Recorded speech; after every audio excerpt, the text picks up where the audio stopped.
Welcome back to the River Volta podcast, where today we are filming a very special 10th episode with Jeanette Lynes. Jeanette is a writer of fiction, poetry, and creative nonfiction. She holds an MFA in creative writing from the University of Southern Maine's low-residency Stonecoast program and a PhD in English from York University in Toronto. Jeanette's most recent book of poetry is Bedlam Cowslip, the John Clare Poems. It received the 2016 Saskatchewan Arts Board Poetry Award.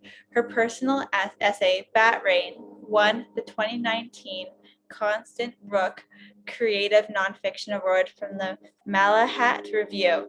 Her poetry recently appeared in the Moving Force Journal and Apart, the Saskatchewan Writers Guild's pandemic anthology. Jeanette's third novel, The Apothecary's Garden, will be published by HarperCollins Canada in 2022. Since 2011, Jeanette has directed the MFA in Writing program for us right here at the University of Saskatchewan. All right. Thanks for joining us. Oh, hi. It's really wonderful to be here. I've been so enjoying these podcasts, and I'm really delighted for you guys to have me on. Thank you. Yeah, you're our biggest fan by force. I think no. I am your biggest fan. Yeah. No coercion involved at all. Yeah. I think we heard a little. Was it a bus or a plane going by? You warned us about the bus. Probably a bus. Yes. Probably a bus. Yeah. It's okay. It was just a barely anything. Yeah. So you're gonna read Bat Rain. Do you want to tell us a little bit about it before you go into it? Sure. Yeah, I'd be happy to. I've been trying my hand at creative nonfiction for the last several years, and personal essays, and it's been interesting. They're your life, right? They're personal essays, so they are piece of my life, and I think probably the only setup really this personal essay needs is that Bat Rain is rain, REIGN, and not like rain as in precipitation. Yeah. So I think that's probably the only setup that is it like a bat raiding over your life? Like it's taking over your life? Is that what you meant by it? No spoilers, Ian. Okay. Rain, as in yes, reign of terror, I suppose. Yes. Yeah. Right. Do you find creative nonfiction, because like in any writing, when you're kind of sharing your own heart, I guess it's quite personal, no matter what. But because it's a personal essay, did you find it a little bit more kind of daunting or anxious to kind of share it? Yes, and I've written a few personal essays, and I do find them quite challenging. They're in a good way, right? I do love a challenge, but they are quite challenging because for such a long time, working on poetry and fiction, you can hide behind in a poem, or a narrator in a fiction story, or you can kind of sneak bits of yourself into your characters in fiction. But I also remember something Candace Savage said. She's a really renowned Saskatchewan nonfiction writer, and she came and spoke to the MFA students a few years ago now, and with talking about writing creative nonfiction, and she said you have to tell the truth. So it's a whole different thing for me, and it's I guess one does feel more vulnerable because it is your life, but it is, as I say, it's a good challenge. It's just fun shifting, I find, from one genre to another. So that's. I'm newer at personal essays, so it's again it's a sort of learning curve, even for an old person like me, right? We're always on a learning curve. What's the process like? Like how different is it from writing fiction?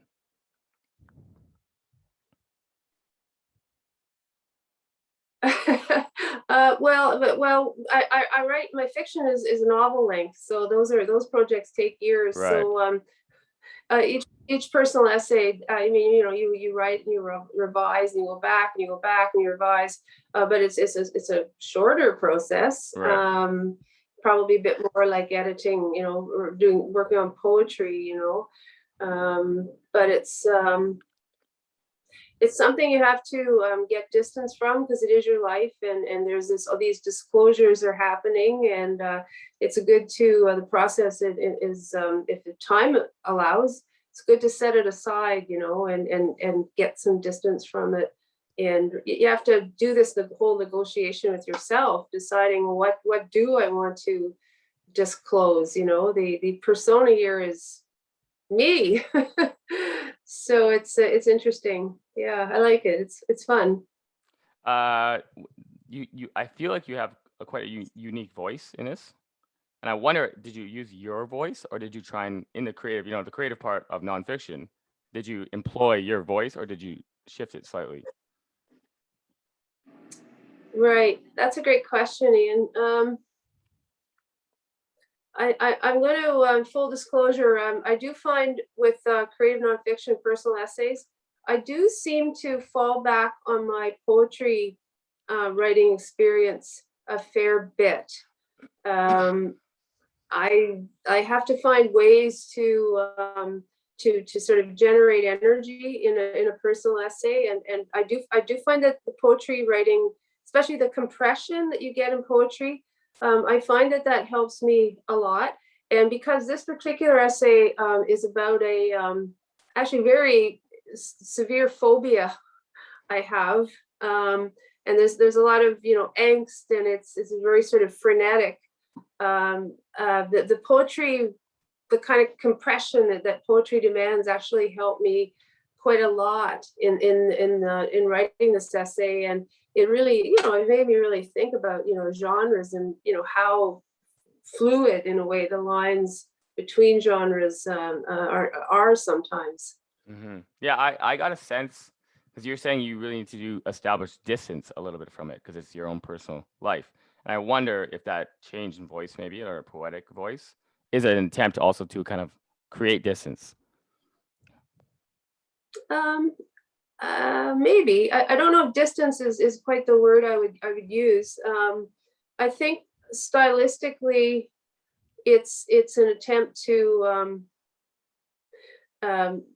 drill down into sort of the affect of the experience. Like as writers, how did I, for personal essay, more for fiction, like how would it feel? How does it feel to be this person? You guys both write fiction, right? So in your characters, what would this experience feel like? And with creative nonfiction, it's more like what sorts of syntax or sentence structures or stylistic patterns can convey this sort of really angst and this phobia, this whole kind of crazy neurotic phase of my life. So it's that old show don't tell thing again, right? Like I guess I could have said in the essay, this was a very difficult time of my life. I was, blah, blah, blah. And I thought, how can I show that nervous, frenetic angst through more stylistic devices, like sentence length and syntax, and just a real kind of herky-jerky style, a riffing kind of energy in here. So again, that comes from I draw heavily from my poetry, especially in this essay, but probably the others I've done too. I have a bit to say about the syntax or the sentence structure, but we'll keep that till people actually hear it. Did you have anything else to add, Eliza, or ask before she gets into the reading? You're on mute. Sorry, my mom's mowing the lawn, so I muted myself. Oh, maybe that was the what I thought was the bus. Perhaps, yeah. It's funny. I told her, I'm filming something, and then she goes right out and mows the lawn. Yeah.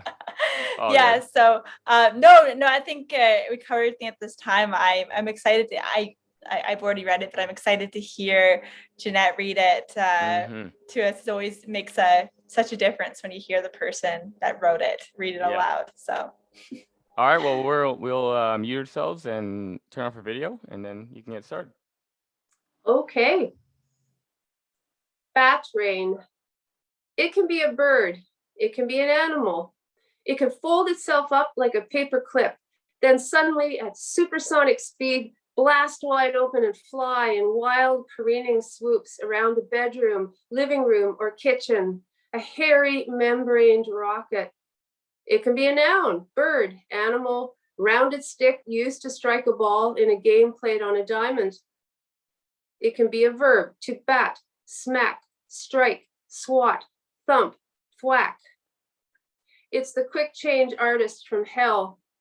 It's your new roommate and you hate it. Pays no rent, splatters its guano around and never cleans up after itself. It sees with its ears. It makes no sense. And when caught, it sends out a signal, staccato of high-frequency chirps that summons a replacement. Each new roommate brandishes a wider wingspan than the last.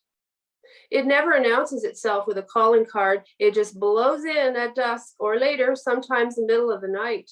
Its schedule the opposite of yours.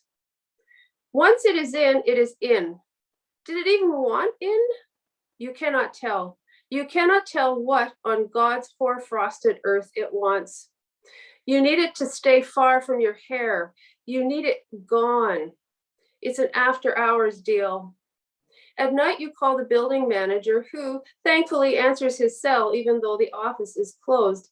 And while you wait, panicked, behind your closed bedroom door, he catches it in a box. You hear its panicked squeaks inside the box, and you suppose for a second you should pity it, for no creature wishes capture, but you don't.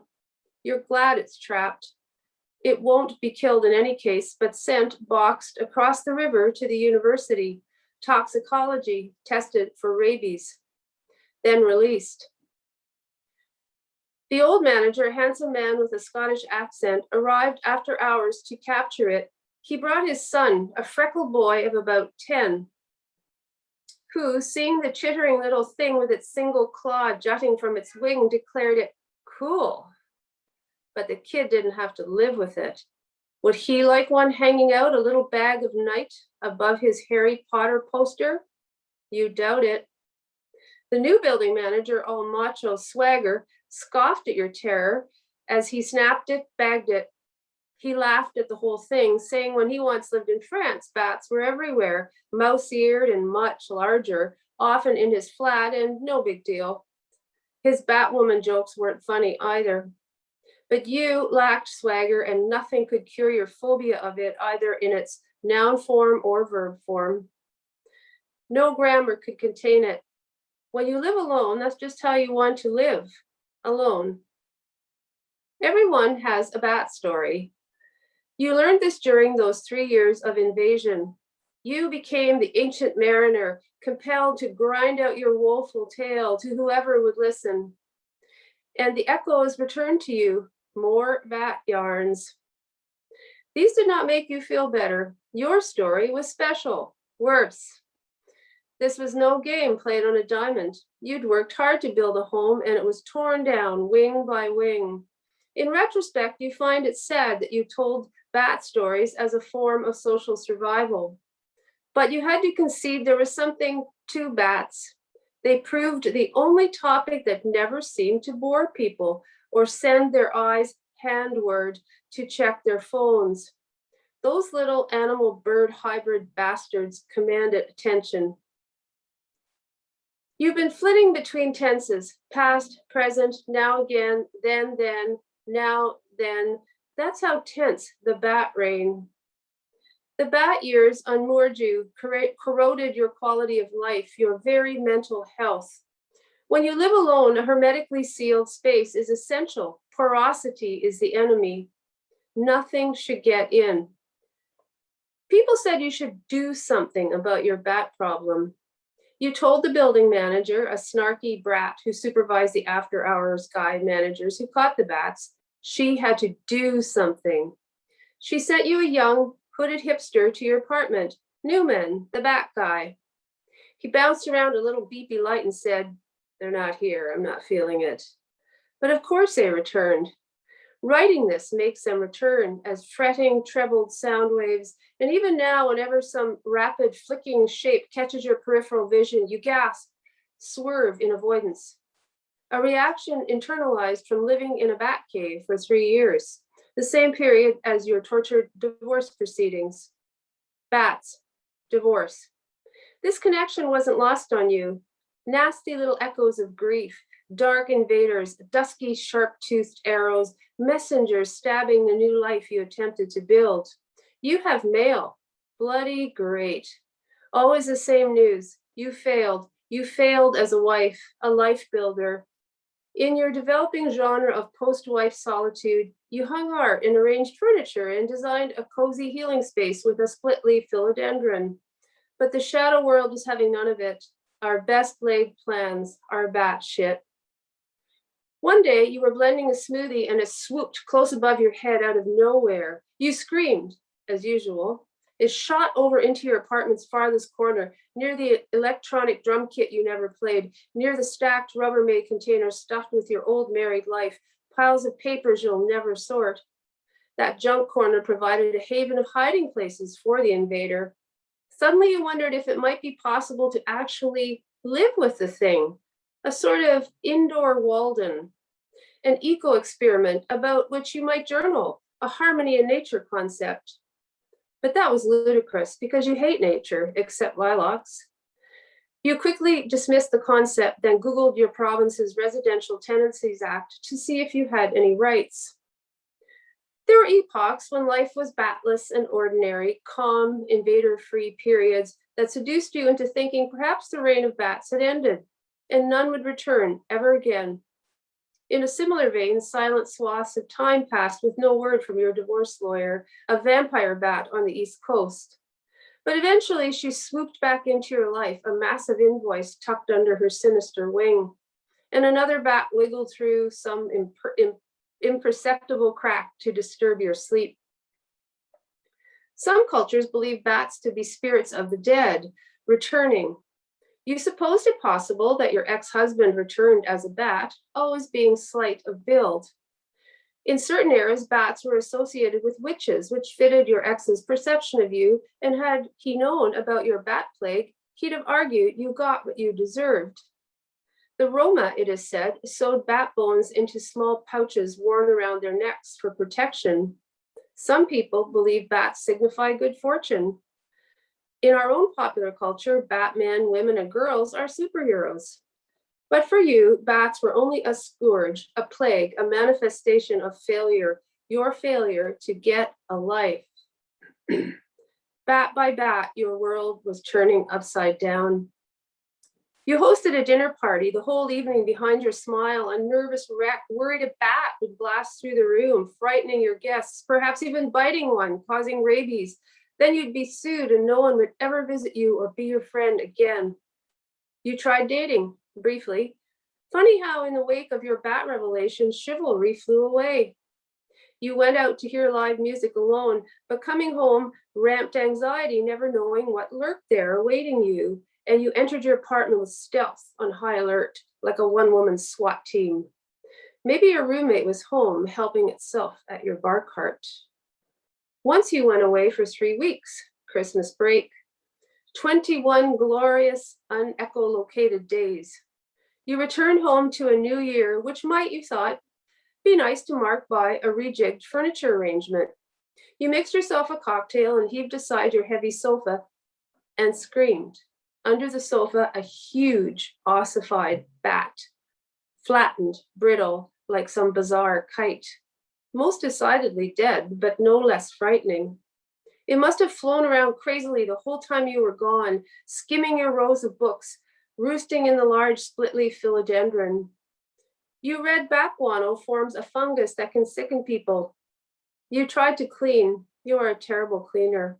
The new year was off to a stellar start.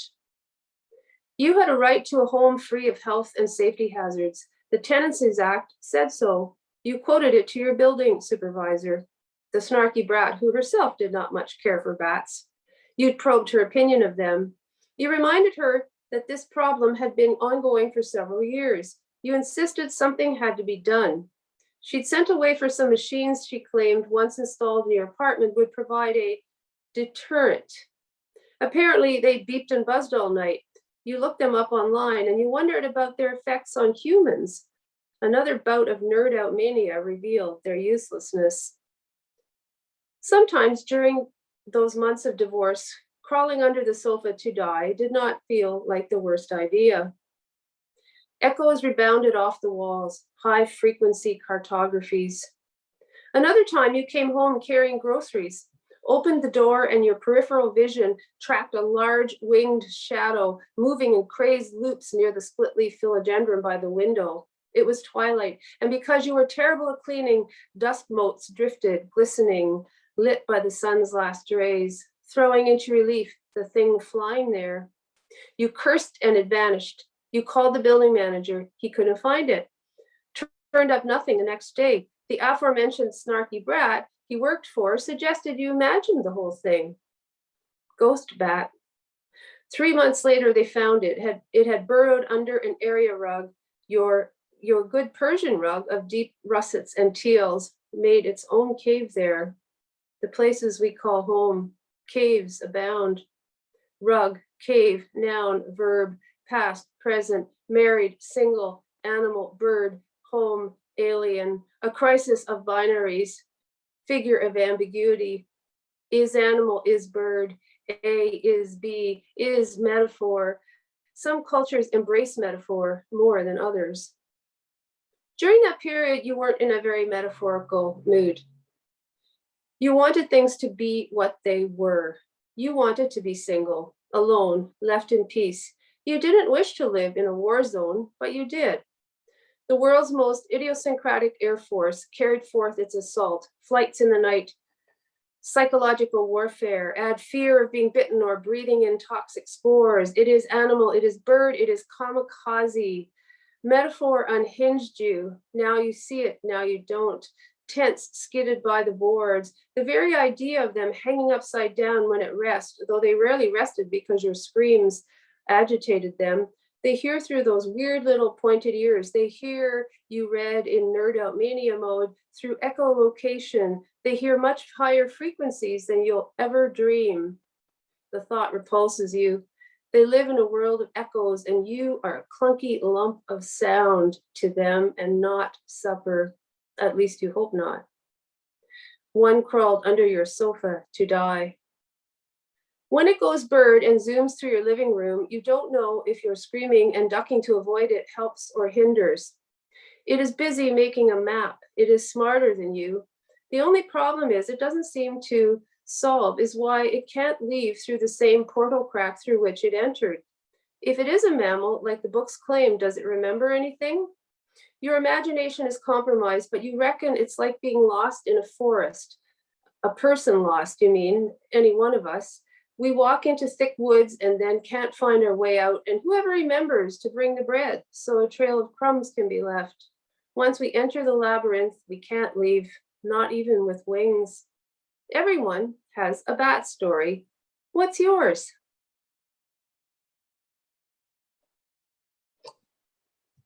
All right. That was amazing. Thank you so much. Thank you. Thanks. Eliza, what are your initial impressions? I love it. I don't know, Jeanette, if you intended the humor of it, but while you're reading out loud, I think some of the lines like had me laughing more than when I read it myself. I highlighted a couple that I thought were particularly good. Or just this one wasn't funny, but I just loved like the way you described them as a little bag of night. Or I loved the line, splatters its guano around and never cleans up after itself, like as like a roommate in real life. And yeah, no, I really, really enjoyed the humor, and I think it matches really well with some of the underlying subject matter for sure. Thank you, Eliza. Eliza, did you say you have a bat roommate? I think we've all had like those kind of roommates at some point, that whether it's like a sibling or, an actual like roommate, you're right. We all have a bat story. We all have that person or thing that's just there. Yeah. I was going to say, I have never had a bat roommate, but then I'm like, am I the bat roommate?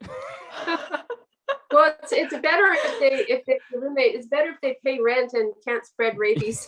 Yeah, that is always true. Yeah, the word I wrote down that I think Liza's talking about is gallows humor. That's what it really reminds me of. Yeah. Yeah, fair enough. And I think with like the subject matter, like a phobia or something that really stresses you out, or is like very terrifying, or is raining on your life, the best way to attack it, I think, is with a little humor. Yeah, I think so. I mean, truth be told, I mean, like to this day, I'm traumatized by this, these creatures that I was terrified of that invaded my life off and on for a period of 3 years, and the 3 years that coincided with a very long, drawn out, painful divorce. So, I could have been quite a, excuse me, real, like, would be a real bummer, right? So there's got to be some way to, I don't know, I guess for a lot of people, and maybe everybody, humor is, it is provides some type of just almost salvation or redemption, or just a way to, like, maybe I could just take myself a bit less seriously somehow. But at the time, no, I was not laughing. So it is like a completely real story that you were invaded by bats for 3 years. Yeah, it is, and it is, and the bats in Saskatchewan are those really, really large brown bats. They're actually really, the wingspan is formidable, right? So apparently there were grain elevators in Saskatoon that had, this is like anecdotal from actually one of the guys that worked in the building. Oh yeah, this really happened. So apparently these grain elevators in Saskatoon a few years ago were demolished, and there were thousands of bats apparently lived in them, like colonies of bats. And so the elevators were taken down. Like, where did they all go? Well, they came to my place. So it was it like an infestation almost? Well, in my actual apartment. Yeah. To me it was, but it was more weird than that. Like, there would be one, and it would be everywhere in the middle of the night, and I'd have a total meltdown, and then I'd have to phone, and they would catch it, and then there might not be one for 2 or 3 weeks. So sometimes there wasn't one for months, but then there might be one, and then 2 nights later there might be another. So it was very, very unpredictable. It was worse when it was cold, as the one building manager told me.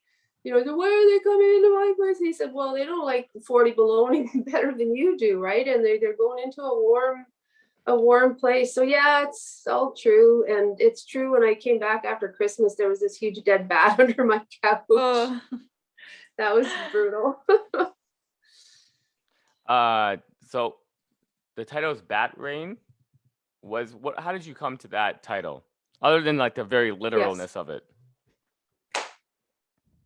I guess it's kind of punning on the idea of it's raining, that sort of reign of terror. Yeah. How do you usually come to a title? Like what is there a process that you go through, or is it just like as you're reading, something will just hit?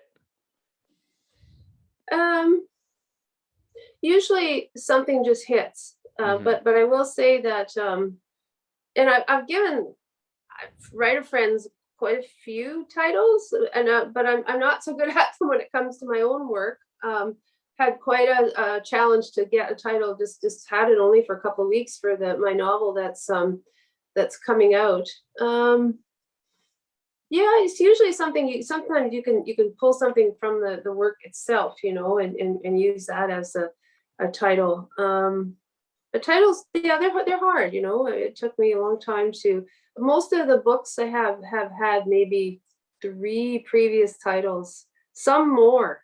You both know that feeling where, well, I don't think this is the final title, but it's a placeholder, right? Mm-hmm. Yeah, they're hard. They are.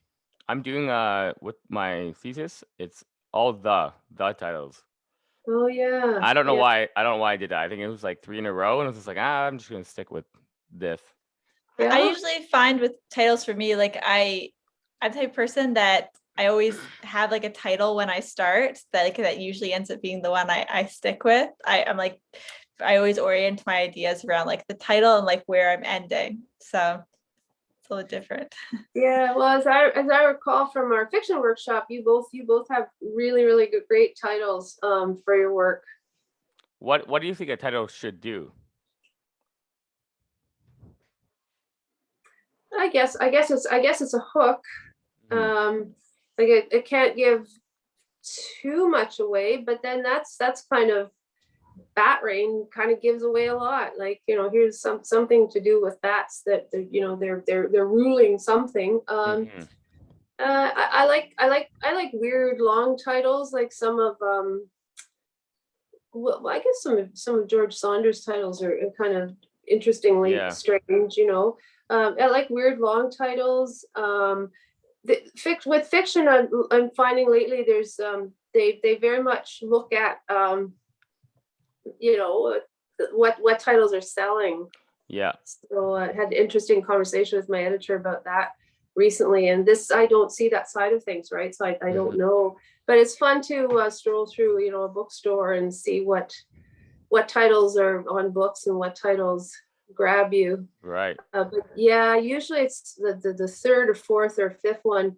And one thing that really sucks is if you get your heart really, really set on a title, and then sounds like crying over a broken fingernail, but I have had titles vetoed by publishers, and the titles I didn't want to part with and really loved, but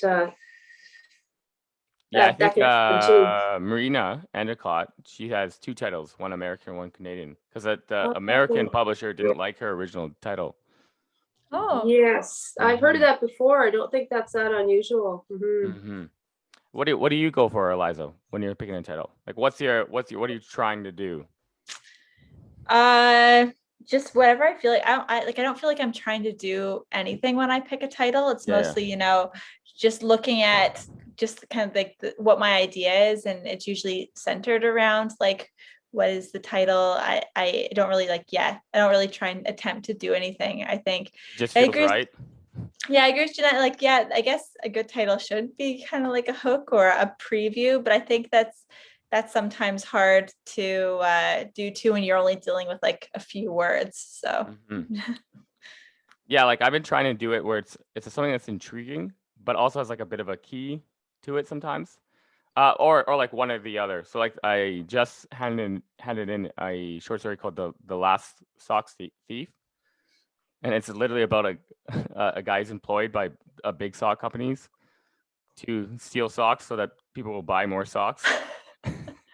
What I love with titles, what I always look for for a title is I'll spend the entire book waiting for the title to appear in the actual book. I love that.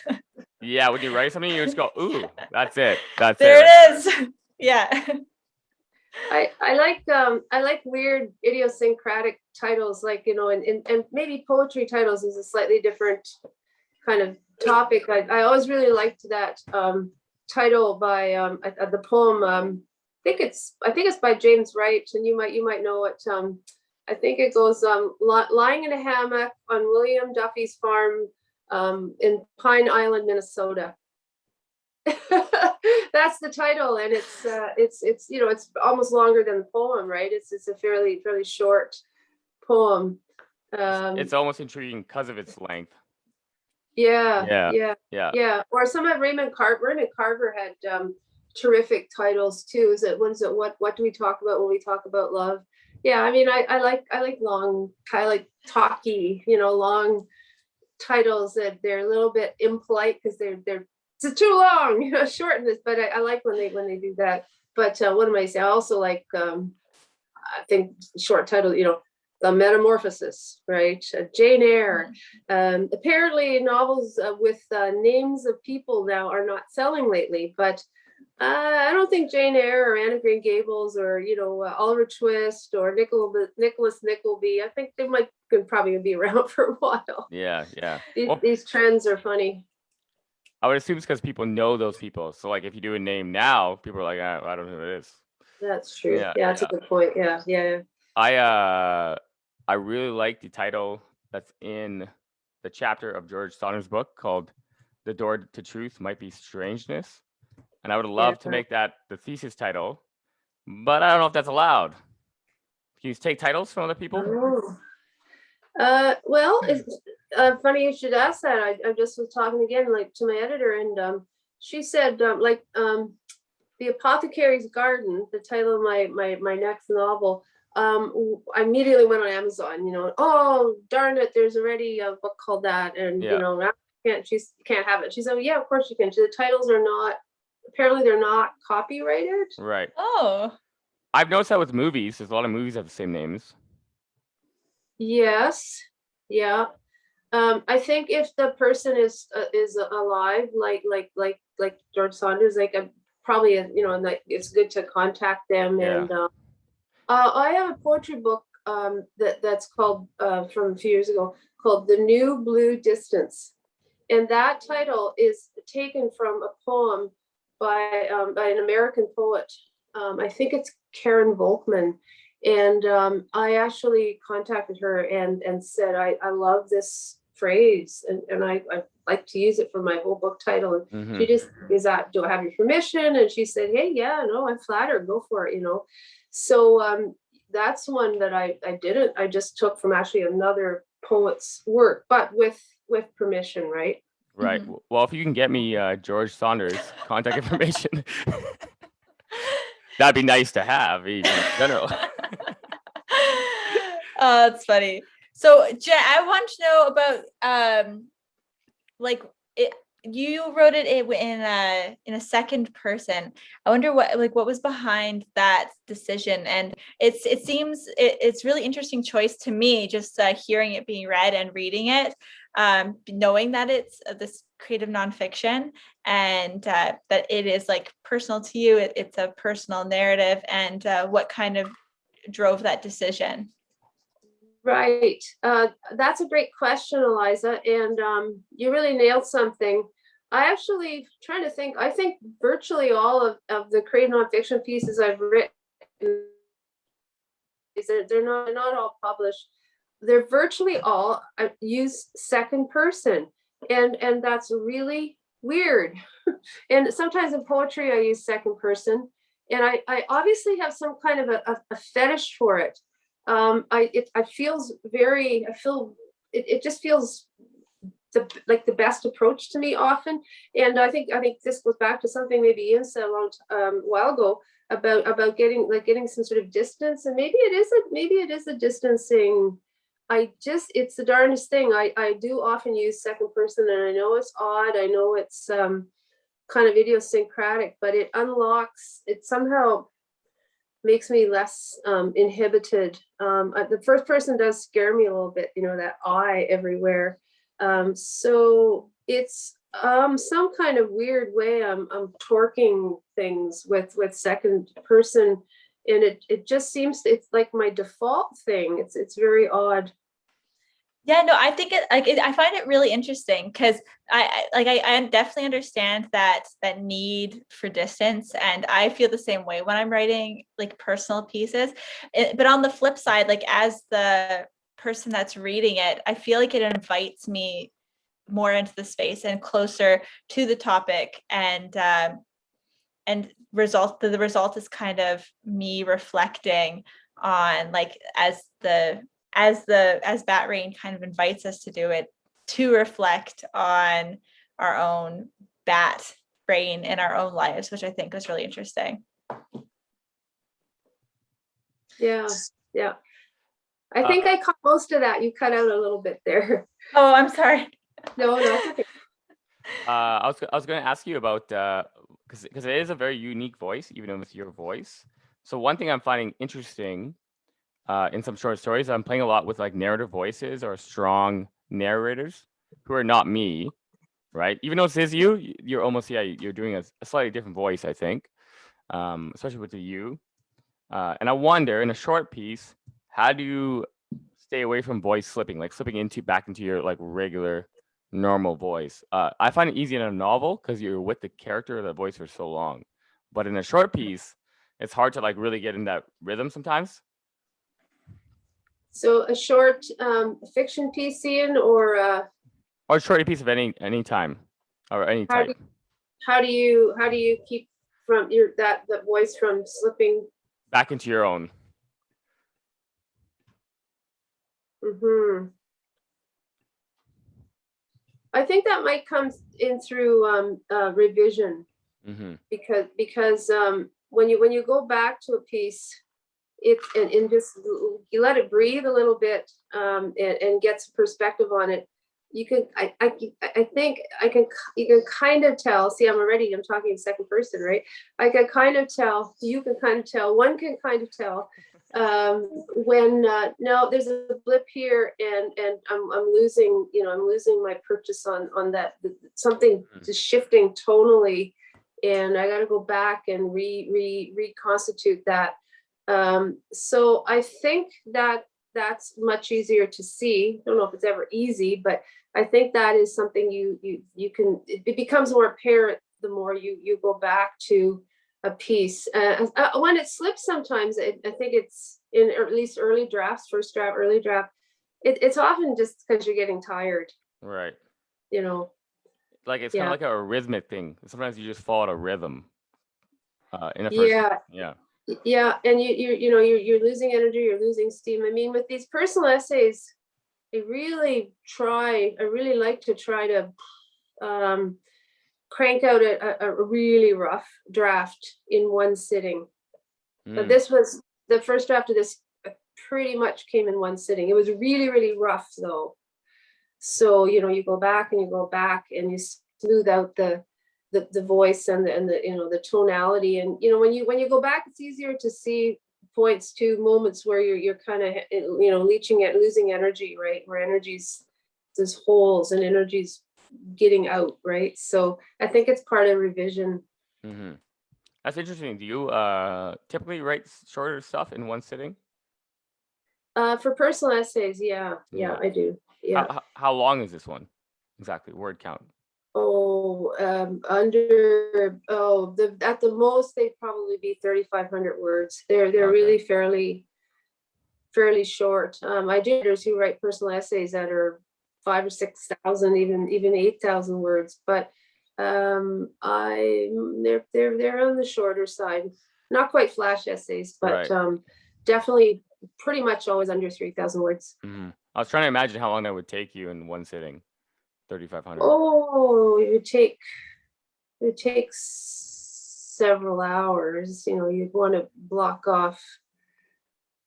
Yeah, because you're not always writing. Sometimes you're looking things up on the thesaurus, or you're sort of sitting there.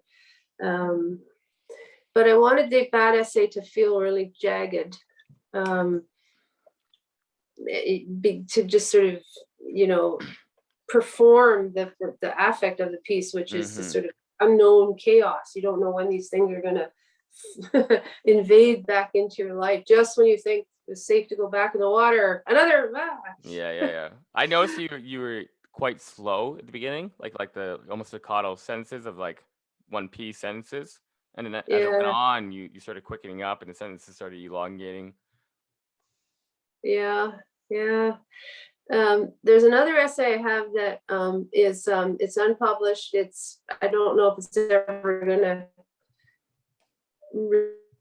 really turn out, to be good enough. But I just for the fun of it, maybe you were there, maybe Eliza, with the first year creative writing students. We gave them some work to workshop, and I gave them another one of my. My rough draft essays, and they didn't know who it was by, right? It was just a mysterious writer or whatever we called this person. My herky jerky choppy, like my bizarre syntax, it like drove them crazy. The students, they all commented on the style. It was very choppy. They weren't feeling it, you know. And I get it, you know, but it was interesting to hear. It's most people are used to reading prose that's a lot more smooth, I guess. Eliza, do you have anything else to say before we move on to the poems? No, let's push ahead. Jeanette, do you have anything to say before you read them? Oh, no, just other than those are really good questions. Thank you. Well, thank you. Let's we'll meet ourselves again and get into it.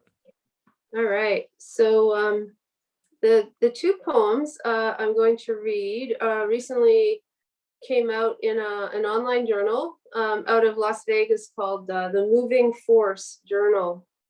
Yeah. The first poem is called Addiction. In summer, the ditches grew rampant with grass, blue stem, tall cord grass, twitch, wild rye, panic grass, brome, quack grass, juiced up fescue. Summer brought the addicts out, the four-legged ones, otherwise known as our dogs. Through the cold months, they coiled by the fire, performed being pets. But when ditches sprouted feral green fur, our mutts turned hardened criminals, rose from some murky folktale, their hides jeckled, fangs honed. Winters stretched far those years. A dog needs its fix. Summer crouches in a ditch. When a car draws near, dust plumed, the cur springs, all menacing barks, lunges and snarls, and hurls itself at the tires, shredding gravel. Astonishing how far those dogs could race alongside a car until it receded in a nimbus of road scurf, flown grit towards town. Then pant, repeat, wait, hollowed, hidden, all stealth for the next car. This was dog's crack, speed, trip, high, rush, bad, dog. But hell near impossible if your dog stalked cars to break him. The only rehab, incarceration in the barn. But how'd you like being barred from summer? And doesn't your secret hooligan heart long just a little to hide in grassed hollows, hang there with crazed crickets and fervent shimmying butterflies, and dash after the next big machine and yip and yop just because you can, because you're alive? Okay, I will now read. I'm just scrolling down a little bit here on my laptop. The second poem. Whoops, something went awry with my scrolling skills. All right, yes, okay. Second poem is called Grief. It's like when you bid a place goodbye. Swivel your heel one last time to glance the kettle's ghost, the stovetop spiral where it lived, rumbled water for mint tea. Then you close the door. Outside, those tiny blue spring flowers spike through grass everywhere, and how dare they lavish like that without you? When did they grow so callous? It's like when your friend hits a wall and all you can do is smooth a blanket over her, or you hit one and she tucks a quilt around you, and later you don't speak of it and she doesn't. The lone surviving fact is a blanket's solace, the spectral hands that placed it there. It's like when another faraway friend writes and you lag, can't shape words into "you're fine, everything's okay," because fine and okay took a hike from your lexicon, and this linguistic shambles sets you so awash in shame you can't muster the grit to make something up. Or reply, the weather has greatly improved and there are flowers and blankets still in the world, and fine and okay might be hitchhiking on some highway carved through rock. Who knows? Might be having the time of their fine, okay lives.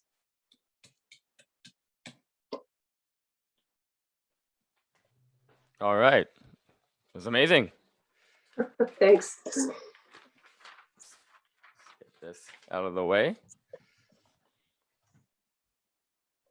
what is your overall poem strategy like? Like, how do you set out to write a poem? Is it like an idea you have, or is it a line that sticks and you can't get out of your head? Um, like, what's the impetus of your poetry usually? Yeah,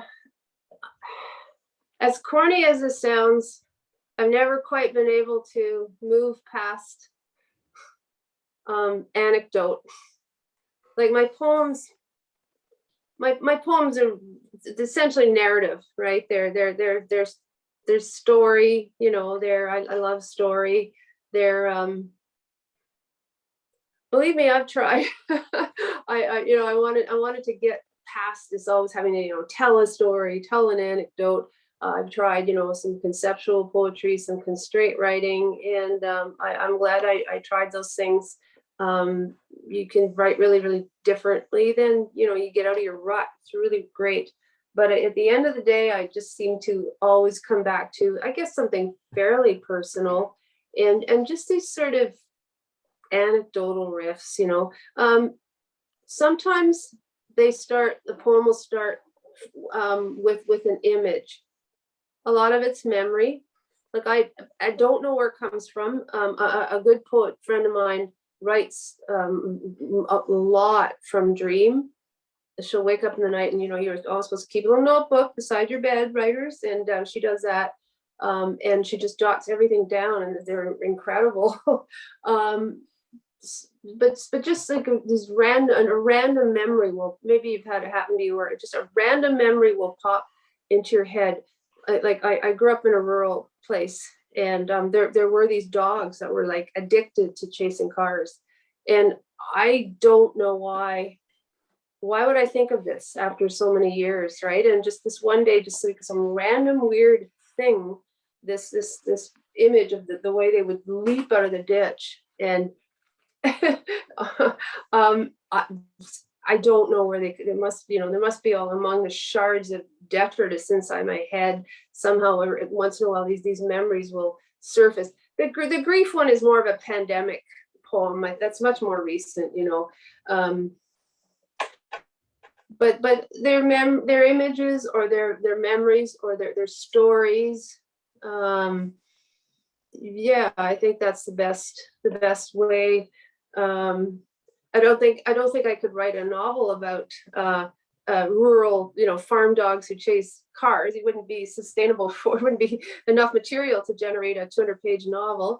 I don't know that there's a personal essay there. So it felt like, in terms of scale, felt about right for a poem.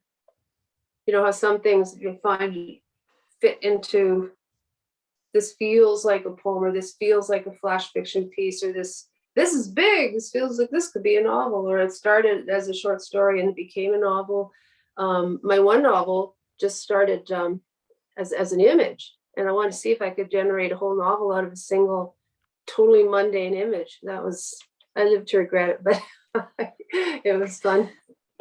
I immediately thought of a story of a dog chasing a car, where it's they there's like the saying, like a dog doesn't know what it's gonna do once it actually catches the car, and that would just start like this like journey of like catching a car, chasing a car for so long that they go on this big adventure. Have you seen them do that in rural Alberta? Is this like a universal dog thing? Oh yeah, dogs love catching cars. There's even a saying, that they don't know. You're like a dog who eventually caught the car, where you don't know what to do when you got to the situation. Oh, Yeah. I see. Oh, yeah. I always found it really, really strange and kind of frightening. Like there must have been times when they would actually get hit by the car. Oh yeah.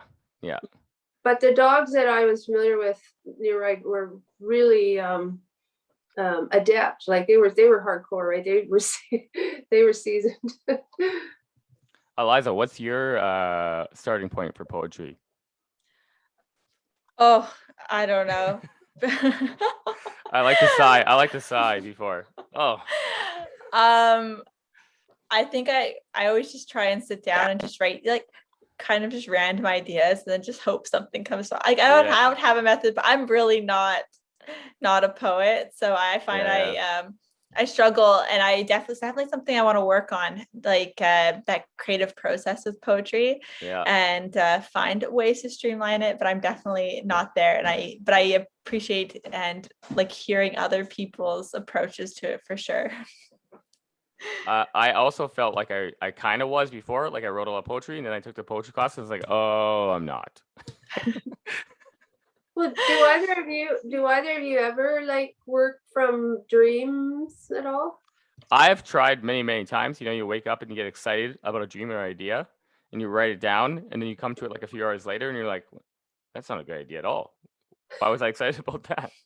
I feel like also some short stories ideas I have are like that. I get excited, and then because I have just a big list of ideas because for the thesis, and then I come back to it and I'm like, why did I think that was a really good idea?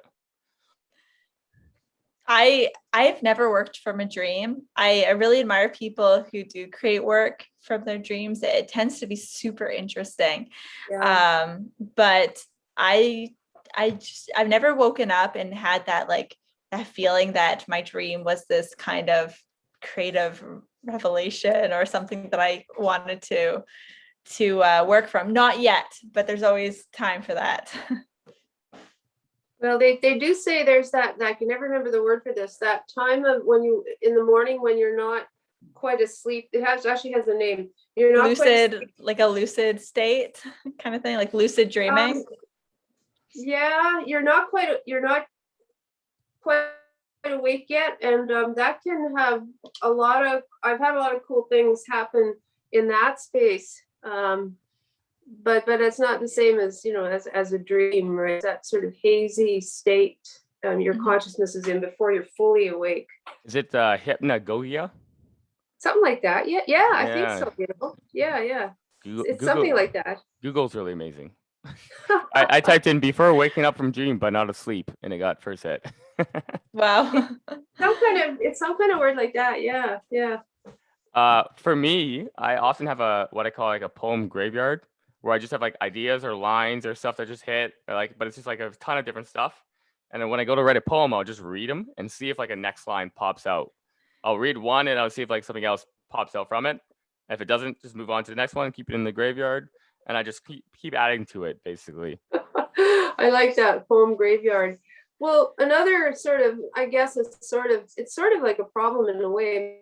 I mean, because I'm such a nerd and I love research and especially historical research, I've got a bunch of, I think I have a poem graveyard too. Like there's a lot of research I did on my last sabbatical, and how to take research material and poeticize it and use it in poetry is really challenging.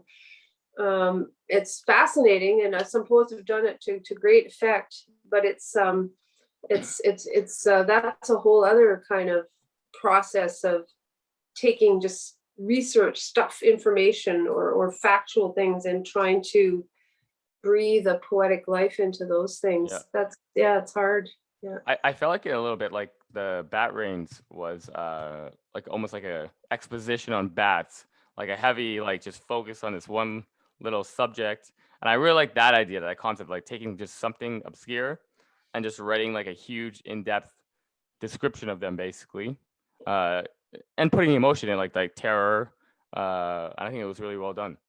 Well, thank you. I like pieces of writing that are, I mean, I think a lot, to some extent, writing is about obsession, whether we want to admit it or not, or whether we're sublimating it or just outright out in the open about it. I like obsessive literature, obsessive works of writing that sort of focus like tirelessly on one thing. I actually did have to do a fair bit of research for the Bat essay. Like especially where I have an aversion to, like, I didn't know they had like this one little claw that sticks up, like who knew, right? So that, or like what they mean in different cultures. And I had to, I looked into it quite a bit, and that's a fun part, right? Did it distill a little bit of your phobia? Like, no. Did it? No. No, I think it may have made it worse. Yeah, there was no therapeutic quality to the piece. No, minimal. Maybe it gave me a few laughs, writing it. But I was writing it after I no longer lived in that apartment. Right. So I was always like talking about it and obsessing on it and telling my friends about it and telling people at work about it, and people must have gotten so tired of it. But I was talking to a couple of writer friends and at Sage Hill Writing actually a couple of years ago, and they said, "Oh my God, you have to write about that." And I said, "No, I hate bats. I don't want to write about bats. I hate bats." No, you have to write about it. So I think I just took up a little bit of a challenge. I thought, well, what's the harm in trying? But no, it did not make me. It did not assuage my phobia at all. To this day, I have a terrible fear and terror of them. Do you see any kind of connection between these three pieces? Like, why did you choose to do these three? Oh, well, it wasn't too much of a principle, other than I haven't read the Bad Essay, maybe not at all. So I thought that might be fun. And the poems are the only two poems that haven't gotten rejected in like months and months. Oh, except for the pandemic anthology poem. So I thought, well, they've kind of gone through one vetting one vetting process, and maybe they're not too terrible. Mm-hmm. So no, it wasn't too. But that's a really interesting question. Are there any kind of common threads of commonality in those three pieces? Possibly they explore ideas of danger and risk and sort of neurosis and fear. Mm-hmm. I mean, they're kind of neurotic. Yeah, they seem to all three focus on some kind of emotion. Like the first one's fear. This is addiction, even though it's a dog's addiction. And then the last one is grief. Yeah. Well, the addiction one too is, I mean, I'm told myself, I'm addicted to summer. I kind of, I think our human addiction is for the world, the earth to be, well, maybe there's people who are addicted to winter if you ski or something, but it's that addiction to being alive, and so it's sort of supposed to kind of play with that idea, I guess. Yeah, it's really an addiction to that rush of energy you get just from being alive and just doing something wild and crazy. But it is also a dangerous thing to do, it's reckless. It's so there's kind of this sort of obsessive thing. I think that's the grief one is probably, it's like a pandemic poem. It's a fairly depressive kind of poem. I feel like in a sense, a lot of humans run after cars. Yeah. Like they put themselves on the edge for that little risk and excitement, and they don't know what's going to happen if they get there, but they want to do it. Absolutely. I mean, it's not even maybe the poem really about dogs, maybe not, it's, well, on the surface, but it's that kind of thirst we have for, for a rush, especially something that makes us feel really alive. And I feel mainly fully alive in the summer, not a winter person. So I started to think about how lush everything was, in the country in the summer, and the sort of way it just made you feel like doing wild, crazy things. I'm definitely a summer person. I'm quite miserable in winter. Just waiting.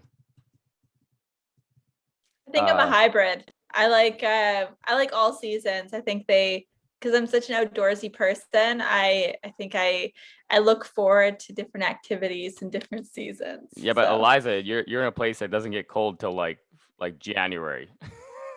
I mean, yeah, I guess I forget how the prairie western winters are. I've been spoiled for quite some time. Yeah. By the time yours get cold, we're like in hell of 4 months, and we're just trying to desperately wait to get out of that. That's winter. true. And we have like here 2 months of like winter bliss and snowstorms, and then spring happens and summer, and we're ready to go. Yeah. I think I'd be fine with winter if it was only 2 or 3 months. Well, yeah, on the prairie, I feel like in the winter, it feels like every day is a little tiny little triumph. I made it through another.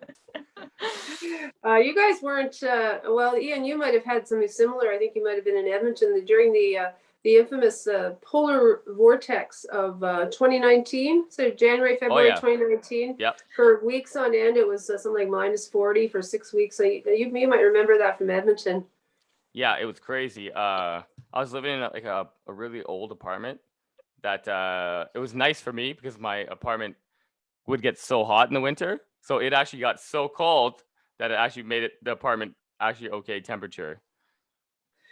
Yeah, that was intense. That was actually when I came to visit you at the University of Saskatchewan. Yeah, it was just at the end of it, and that's right. Yeah, and I came from Ontario, and for me it was freezing. It was like -20 or something, and I remember it was the polar vortex had ended, and people were walking around the campus in like light like hoodies and stuff, and were stopping me in my giant parka and hat, and we're like, "Oh, where'd you come from? You're not from around here." Yeah. And stopping me everywhere, and I was like, that is, I must stick out like a sore thumb. I think it was below 30. I remember that. Yeah. I remember that rising. Yeah.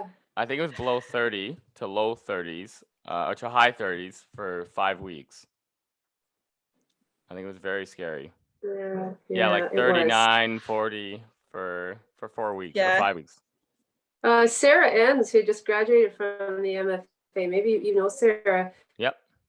She has a marvelous personal essay about the polar vortex in Saskatoon.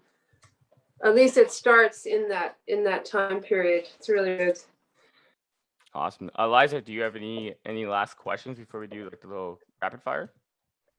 No, I thought everything that you read, Jeanette, was awesome. I wish I could contribute more to like asking questions about poetry, but I think like Ian, we're both a little I lack a bit of confidence in that area.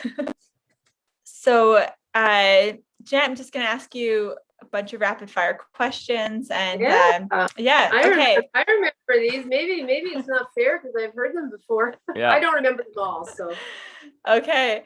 So what time of day do you write? I think lots of people have said this. First thing in the morning.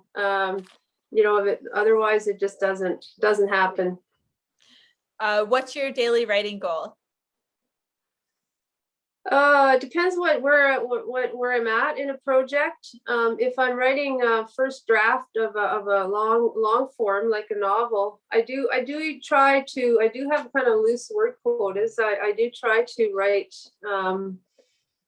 at least 1,000 words a day. I'd really like to write 1,500. Sometimes on a really good day, 2,000. I don't know what my record is, but I might have maybe 3,000. But it's all rough drive. It's all rough, right? So I use like a kind of word quota for really early draft. I'm just trying to generate some volume, right? But right now I'm working on it called the Franken draft. I'm on this, so I'm putting together a draft that is a mixture of new material I'm threading through and old material I'm pulling from earlier drafts. So it's quite labor intensive. Just moving from between drafts, and it feels like I really do call it Franken draft. It does feel like you're just patching together pieces of things and hoping in the end it'll all hang together. Sorry, go ahead, Ian. I was gonna say, do you switch to a time quota then when you're doing like say editing or something like that? Do you switch to like a time quota that you want to hit? Well, the world imposes one on me. I'm kind of under some time constraints right now, so I'm going when I can. I'm going 5 hours a day, and sometimes then I'll go for a walk maybe. And this is in the summer, right, when I'm not teaching. Then I might go back at it for another couple of hours. So I've been pretty diligent lately, just because of time. And I guess you guys both know the summers are they just go like a. So I have been working very hard, and so that the time constraints come from outside. You know, if I'd sit there until my eyes were swimming on the screen. That, you know, stamina is another thing, and I'm sure you both notice. Like, I often say to my friends, like, why is writing so tiring? It's exhausting. I guess burning that mental energy, you know. Yeah, no, for sure. So what does your writing space look like? I just moved to the kitchen table because the portable air conditioner I just got, it will shoot cold air into the kitchen. Normally I have a really cluttered desk right by my bed, but it's too hot in my bedroom. So right in my writing spaces, you can see, you know, well, maybe you can't, but no, you can't really, but kitchen cupboards behind me. It's just the kitchen table. And I feel like a lot of writers, a lot of books have gotten written at the kitchen table. Oh, for sure. That's where I moved mine, because the second floor is so hot. I'm now writing in a kitchen table. So when did you start taking writing seriously? Could you repeat that, please? Sorry. Yeah, sorry. When did you start taking writing seriously? Oh, well, I did academic writing for a long time, when I first started teaching, and I wrote scholarly articles. But when did I start taking the writing creatively seriously? Like really seriously, around maybe the mid 90s. I was writing my first book of poetry then, and novels around a little later, around 2000, 2000 maybe. Yeah. So, but I mean, I always, dabbled at it, like most of us, when I was a kid, and I think I had a couple of poems published when I was a university student. But just within, the last 2000, almost 20 years ago, I guess. So I guess coming to it a little bit later, I guess, as a serious writer. Jeanette, what was your PhD on? Canadian literature. It was on a Canadian writer named George Bowering. He lives in Vancouver. Yep. He's sort of a postmodern guy, poet, fiction, you name it. He wrote it. Part of that, the Tish poets. They're kind of 60s kind of experimental, super hip poets. What was the first book that you remember getting really into? Anne of Green Gables. Do you need an outline, or do you write by the seat of your pants? I'm a pantser. Me too. Yeah, I've tried. God knows, I wish I could make an outline. I've tried, and it just immediately subvert it. No, just driving on the low beams, and just improvising all the time, right? For sure. What are you reading right now? Oh my gosh, so many different things. I'm reading, I read Stoner by John Williams, and then I read the biography. It's right here, actually, under my iPad. Shields' biography, The Man Who Wrote the Perfect Novel, about John Williams writing Stoner. Excellent.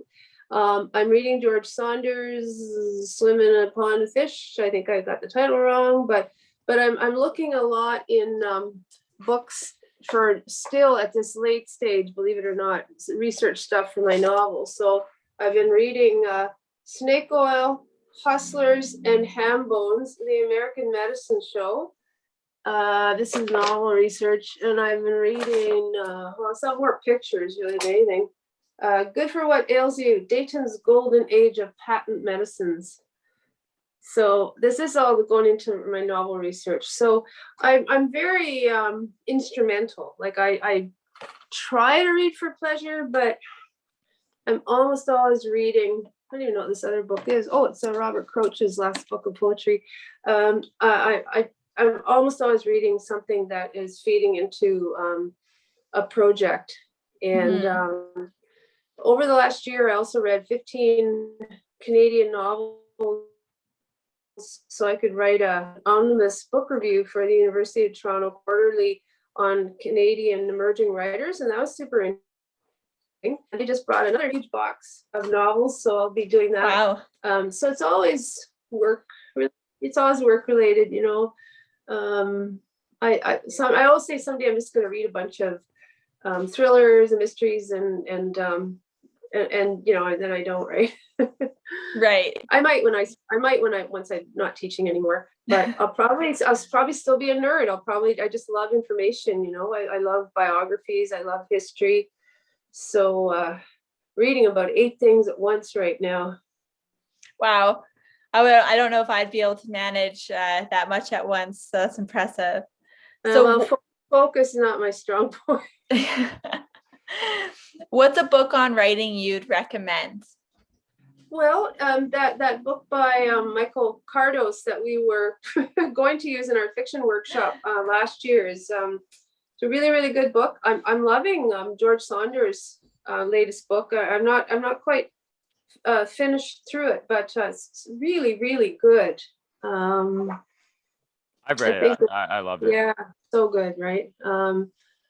You know, there's some usual suspects. You know, Janet Burroway's writing fiction or the art of fiction is really good. Jack Hodgins' A Passion for Narrative is really good.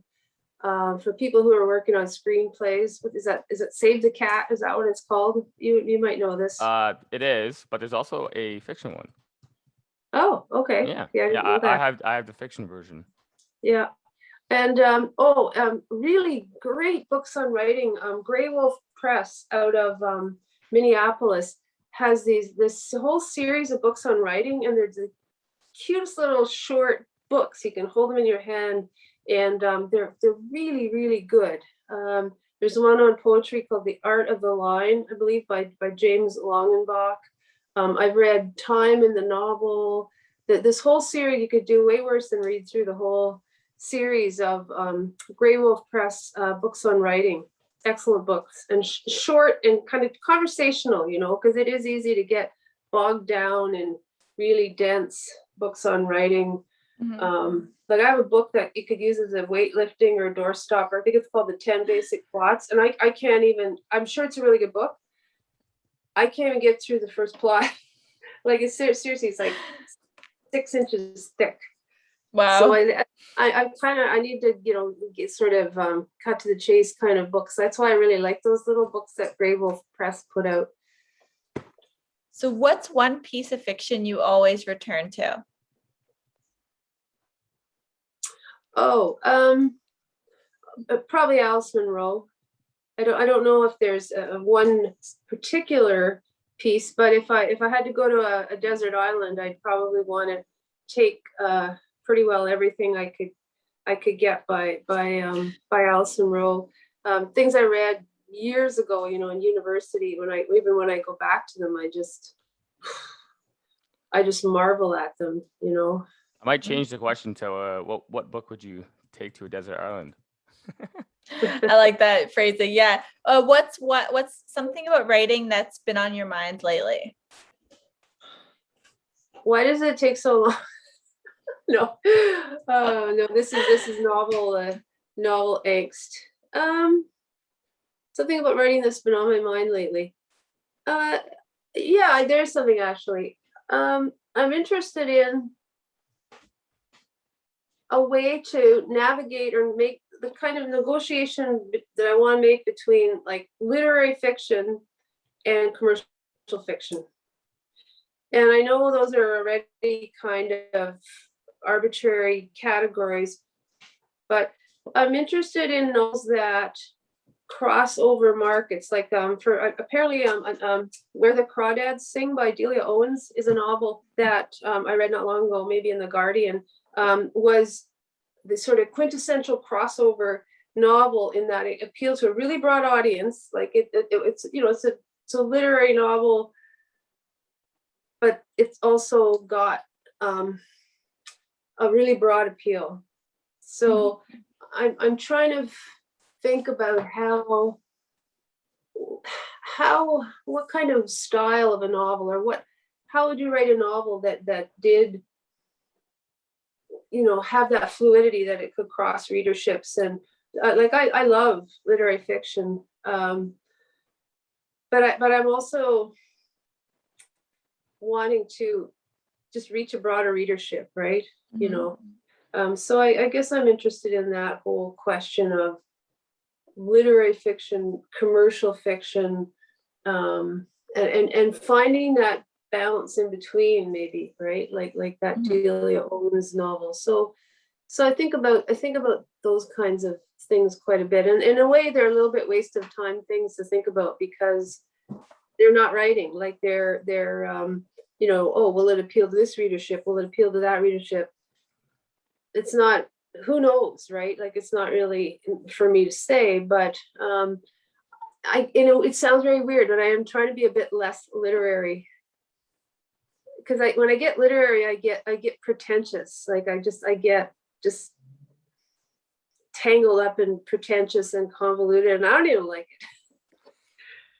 So I like to find a way to tell stories that have beauty as in craft, and I suppose some aspirations to being literary, but are just really good stories, I guess.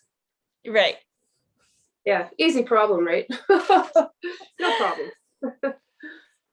All right, I think that's it. Wow, those are good. The rapid fire questions, I always enjoy when you guys lob them at the guest writers, and now I'm on the other side of it. So this has been very interesting and thought-provoking, and just lots and lots of fun. Yeah, they're always a treat, and I always feel very lucky to be in them. Well, I'm the lucky one, I think, to get to work with the writers I have in the MFA, and my goodness, and this past year, this pandemic, I just thought, well, maybe we'll just try to forge on, but you didn't settle for that. You went, and you took wings and soared and helped to carry us through this dark time. So, I'm the lucky one. And thanks again for having me on the River Volta podcast. Yeah, thank you, Jeanette. Thank you. I think we'll say goodbye now. Okay, yeah, cheers. Enjoy the rest of the summer.